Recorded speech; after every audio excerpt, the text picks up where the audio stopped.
ಕರ್ತನಾಗುವಂತ ಯೇಸು ಕ್ರಿಸ್ತನ ನಾಮದಲ್ಲಿ ನಿಮ್ಮೆಲ್ಲರಿಗೂ ನನ್ನ ಹೃತ್ಪೂರ್ವಕವಾದ ಒಂದನ್ನು ತಿಳಿಸುತ್ತೇನೆ.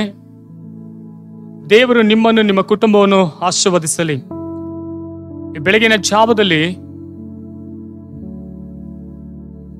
ಒಂದು ಸ್ತ್ರೀ ತನ್ನ ಜೀವಿತದಲ್ಲಿ ಅನೇಕ ವಿಷಯದಲ್ಲಿ ನೊಂದು ಹೋಗಿದ್ದಳು.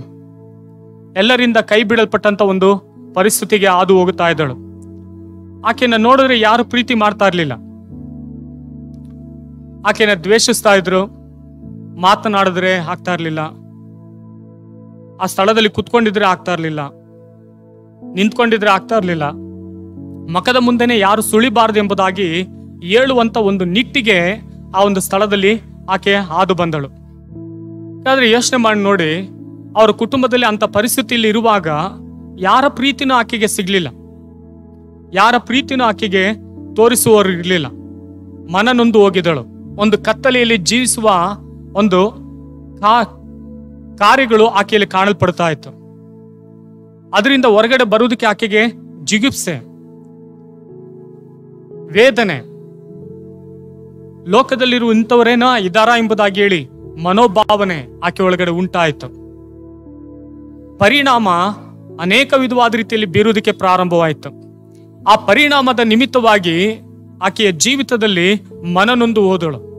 ಅಂತ ಸ್ಥಿತಿಯಲ್ಲಿರುವಾಗ ಆಕೆ ಸ್ನೇಹಿತೆ ಯಾಕೆ ಇಷ್ಟು ದಿನ ಆದ್ರೂ ಈಕೆ ಬರ್ಲಿಲ್ವಲ್ಲ ಎಂಬುದಾಗಿ ಹೇಳಿ ಮನೆಯಲ್ಲಿ ವಿಚಾರಿಸಿಕೊಂಡು ಬಂದ್ರು. ಮನೆಯಲ್ಲಿ ವಿಚಾರಿಸಿಕೊಂಡು ಬಂದಾಗ ಆಕೆ ಮನೆಯವರು ಕೇವಲವಾಗಿ ಆಕೆ ವಿಷಯದಲ್ಲಿ ಮಾತನಾಡುವುದಕ್ಕೆ ಪ್ರಾರಂಭಿಸಿದರು.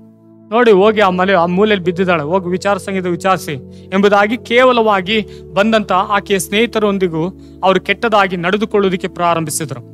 ಆಕೆ ಹೋಗಿ ಒಳಗಡೆ ಹೋಗಿ ಆಕೆನ ನೋಡಿ ವಿಚಾರಿಸಿದ್ರು. ಕತ್ತಲೆ, ಒಂದು ಬಟ್ಟೆ ಇರಲಿಲ್ಲ, ಒಂದು ವಿಕಾರವಾಗಿ ಕುಳಿತುಕೊಂಡಿದ್ದಳು, ಒಂದು ಭಯ ಹಿಡಿದವಳಾಗಿ ಕುಳಿತುಕೊಂಡಿದ್ದಳು. ಆಕೆ ಹೋಗಿ ನಿಧಾನವಾಗಿ ಆಕೆಯನ್ನು ವಿಚಾರಿಸಿದಳು. ಮೊದಲು ಬೆಚ್ಚಿ ಬಿದ್ದಳು, ಗಾಬರಿಗೊಂಡಳು, ಮುಟ್ಟುವುದಕ್ಕೆ ಭಯಪಟ್ಟಳು, ಕೂಗಾಡಿದಳು, ಚೀರಾಡಿದಳು. ಆದ್ರೂ ಕೂಡ ಆ ಸ್ನೇಹಿತೆ ಭಯಪಡದ ಹಾಗೆ ಆಕೆಗೋಸ್ಕರ ಮೊದಲು ಪ್ರಾರ್ಥನೆ ಮಾಡಿ ನಂತರ ನಿಧಾನವಾಗಿ ಸತ್ಯವೇದದಿಂದ ವಾಕ್ಯವನ್ನು ತೆಗೆದು ಹೇಳಿ ಆಕೆಯನ್ನು ನಿನ್ನನ್ನು ಒಬ್ಬರು ಪ್ರೀತಿಸುವವರಿದ್ದಾರೆ, ನಿನ್ನನ್ನು ಒಬ್ಬರು ಪ್ರೀತಿಸುತ್ತಾರೆ ಎಂಬುದಾಗಿ ಹೇಳಿ ಆಕೆಗೆ ಸತ್ಯದಿಂದ ಒಂದು ವಾಕ್ಯವನ್ನ ಹೇಳುವುದಕ್ಕೆ ಪ್ರಾರಂಭಿಸಿದರು. ಸಹೋದರನೇ ಸಹೋದರಿಯೇ, ಹೌದು, ನೊಂದು ಹೋಗಿರುವಂತವರಿಗೆ ಪ್ರೀತಿ ಬಹಳ ಮುಖ್ಯ. ನಿಮ್ಮ ಜೀವಿತದಲ್ಲಿ ಯಾರಾದ್ರೂ ನೊಂದು ಹೋಗಿರುವುದಾದ್ರೆ ಸತ್ಯವೇದ ಏನ್ ಹೇಳ್ತದೆ? 1 ಕೊರಿಂಥ 14ನೇ ಅಧ್ಯಾಯ 1ನೇ ವಾಕ್ಯ ಹೇಳ್ತದೆ, ಪ್ರೀತಿಯನ್ನು ಅಭ್ಯಾಸ ಮಾಡಿಕೊಳ್ಳಿರಿ. ಹೌದು, ಇವತ್ತು ನಮ್ಮ ಕುಟುಂಬವನ್ನ ಪ್ರೀತಿಸುವುದಕ್ಕೆ ಪ್ರೀತಿನ ಅಭ್ಯಾಸ ಮಾಡಿಕೊಳ್ಳಬೇಕು. ಯಾವಾಗ ಸಿಡಿಮಿಡಿ ಅನ್ನೋದು, ಸಿಟ್ಟುಗೊಳ್ಳುವುದು, ಚೀರಾಡುವುದು, ಕೂಗಾಡುವುದು, ಒಂದೊಂದು ವಿಷಯಕ್ಕೂ ಕೂಡ ಜಗಳವಾಡುವುದು, ಚಿಕ್ಕ ಚಿಕ್ಕ ವಿಷಯಗಳಿದ್ರೂ ಕೂಡ ಉರಿದು ಬೀಳುವುದು, ಈ ರೀತಿಯಾದ ಕಾರ್ಯಗಳು ಮನುಷ್ಯನೊಳಗಡೆ ಇರುತ್ತೆ. ಆದರೆ ಸತ್ಯವೇದದಲ್ಲಿ ಯೇಸು ಸ್ವಾಮಿ ಏನ್ ಹೇಳ್ತಾರೆ ಅಂತ ಹೇಳಿದ್ರೆ, ಪ್ರೀತಿಯನ್ನು ಅಭ್ಯಾಸ ಮಾಡಿಕೊಳ್ಳಿರಿ ಎಂಬುದಾಗಿ ಹೇಳಿ ಅಪೊಸ್ತಲನಾದ ಪೌಲನ ಮುಖಾಂತರವಾಗಿ ಈ ಒಂದು ಮಾತನ್ನ ಬರೆಸಿರುವುದನ್ನ ನಾವು ಗಮನಿಸುತ್ತೇವೆ.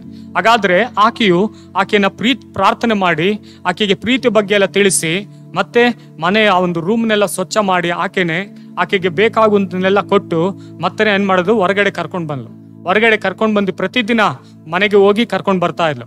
ಆಕೆಯ ಜೀವಿತದಲ್ಲಿ ಒಂದು ಬದಲಾವಣೆ ಉಂಟಾಗುವುದಕ್ಕೆ ಪ್ರಾರಂಭವಾಯಿತು. ಕತ್ತಲಿದ್ದಂಥವಳು, ಯಾರ ಪ್ರೀತಿಯನ್ನು ಅರಿಯದಿರುವಂಥವಳು ಇವಾಗ ಕ್ರಿಸ್ತನ ಪ್ರೀತಿಯನ್ನ ಸವಿಯುವುದಕ್ಕೆ ಪ್ರಾರಂಭಿಸಿದಳು.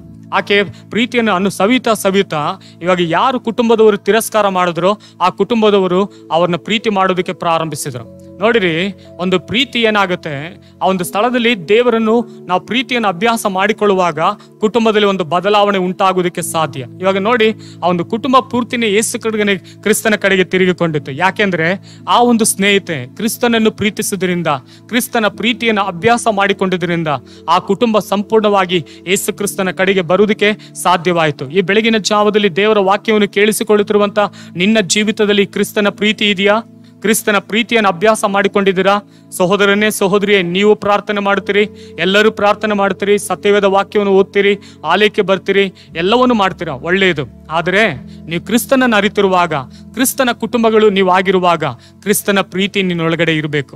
ಕ್ರಿಸ್ತನ ಪ್ರೀತಿ ನಿನ್ನೊಳಗಡೆ ಇರುವುದಾದ್ರೆ ನಿಶ್ಚಯವಾಗಿ ಆ ಕ್ರಿಸ್ತನ ಪ್ರೀತಿ ನಿನ್ನ ಕುಟುಂಬವನ್ನು ಮಾತ್ರವಲ್ಲ, ಈ ಸಮಾಜ ಮಾತ್ರವಲ್ಲ, ನೀನು ವಾಸ ಮಾಡುವಂತ ಸ್ಥಳವನ್ನು ಕೂಡ ಕರ್ತನು ಬದಲಾಯಿಸುವುದಕ್ಕೆ ಸಾಧ್ಯ. ಯಾಕೆಂದ್ರೆ ನಿನ್ನೊಳಗಡೆ ಕ್ರಿಸ್ತನ ಪ್ರೀತಿ ಪ್ರೀತಿ ಅಭ್ಯಾಸ ಮಾಡಿಕೊಂಡಿರುವುದರಿಂದ ಮತ್ತೊಬ್ಬನನ್ನ ಗೆಲ್ಲುವುದಕ್ಕೂ ಮತ್ತೊಬ್ಬನನ್ನ ನೀನು ಸ್ವಂತ ರಕ್ಷಕನನ್ನು ಅಂಗೀಕರಿಸಿಕೊಳ್ಳುವುದಕ್ಕೂ ಒಂದು ಮಾರ್ಗದರ್ಶನವಾಗಿರುತ್ತೆ, ಮಾರ್ಗದರ್ಶಕಿ ಆಗಿರುವುದಕ್ಕೆ ಸಾಧ್ಯ. ಯಾಕಂದ್ರೆ ಕರ್ತನು ಆ ಒಂದು ಪ್ರೀತಿಯಿಂದಲೇ ಮನುಷ್ಯರನ್ನು ಮನಸ್ಸೆಳೆಯುವುದಕ್ಕೆ ಸಾಧ್ಯ. ಹಾಗಾದರೆ ಈ ಬೆಳಗಿನ ಜಾವದಲ್ಲಿ ದೇವರ ವಾಕ್ಯವನ್ನು ಕೇಳಿಸಿಕೊಳ್ಳುತ್ತಿರುವಂತ ನಿನ್ನ ಜೀವಿತದಲ್ಲಿ ಕ್ರಿಸ್ತನ ಪ್ರೀತಿ ಹೇಗಿದೆ ಎಂಬುದಾಗಿ ಹೇಳಿ ಒಂದು ಸ್ವಲ್ಪ ಯೋಚಿಸಿ ನೋಡಿರಿ. ಆ ಕ್ರಿಸ್ತನ ಪ್ರೀತಿ ನಿನ್ನನ್ನು, ನಿನ್ನ ಕುಟುಂಬವನ್ನು ನಡೆಸುತ್ತದಾ ಅಥವಾ ಇಲ್ವಾ? ಒಂದು ವೇಳೆ ನಿಮ್ಮ ಕುಟುಂಬದಲ್ಲಿ ಭೇದಗಳನ್ನು ಉಂಟು ಮಾಡುತ್ತಾ ಇದೆಯಾ? ಏನನ್ನು ಉಂಟು ಮಾಡುತ್ತಾ ಇದೆ ಎಂಬುದಾಗಿ ಯೋಚಿಸಿ ನೋಡಿರಿ. ಹಾಗಾದ್ರೆ ಈ ಒಂದು ಸಮಯದಲ್ಲಿ ನನ್ನೊಂದಿಗೆ ಸೇರಿ ಪ್ರಾರ್ಥನೆ ಮಾಡಿರಿ. ನಾವೆಲ್ಲರೂ ಕಣ್ಣುಗಳನ್ನು ಮುಚ್ಚಿ ನಾವು ಪ್ರಾರ್ಥಿಸೋಣ. ಪರಿಶುದ್ಧನಾದ ದೇವರೇ, ಈ ಒಂದು ಬೆಳಗಿನ ಜಾವದಲ್ಲಿ ಪ್ರೀತಿಯನ್ನು ಅಭ್ಯಾಸ ಮಾಡಿಕೊಳ್ಳಿರಿ ಎಂಬುದಾಗಿ ನಿನ್ನ ವಾಕ್ಯವು ಹೇಳಿದ ಹಾಗೆ ಈ ಬೆಳಗಿನ ಜಾವದಲ್ಲಿ ಯಾರ್ಯಾರು ಕರ್ತನ ಈ ವಾಕ್ಯಗಳನ್ನು ಕುಟುಂಬ ಸಮೇತವಾಗಿ ಕೇಳ್ತಾ ಇದ್ದಾರೋ ಅವರೆಲ್ಲರೂ ಪ್ರೀತಿಯನ್ನು ಅಭ್ಯಾಸ ಮಾಡಿಕೊಳ್ಳುವಂತೆ, ಯಾರ ಮನೆಯಲ್ಲಿ ಪ್ರೀತಿ ಇಲ್ಲವೋ ಆ ಮನೆಯಲ್ಲಿ ಪ್ರೀತಿ ಕರ್ತನೆ ನಿಮ್ಮ ನಾಮದಲ್ಲಿ ಅನುಗ್ರಹಿಸು ಸ್ವಾಮಿ. ಪವಿತ್ರಾತ್ಮನೇ ನೀವು ಕಾರ್ಯ ಮಾಡಬೇಕಾಗಿ ಪ್ರಾರ್ಥನೆ ಮಾಡ್ತಾನೆ. ಒಬ್ಬೊಬ್ಬರ ಮೇಲೆ ನಿನ್ನ ಆತ್ಮವನ್ನು ಸುರಿಸು, ನೀವು ದೊಡ್ಡ ಕಾರ್ಯಗಳನ್ನು ಮಾಡು. ಯೇಸುವಿನ ನಾಮದಲ್ಲಿ ನನ್ನ ಪ್ರಾರ್ಥನೆಯನ್ನು ಕೇಳು ತಂದೆಯೇ, amen. God bless you all. ದೇವರು ತಾನೇ ನಿಮ್ಮನ್ನು ನಿಮ್ಮ ಕುಟುಂಬವನ್ನು ಆಶೀರ್ವದಿಸಲಿ.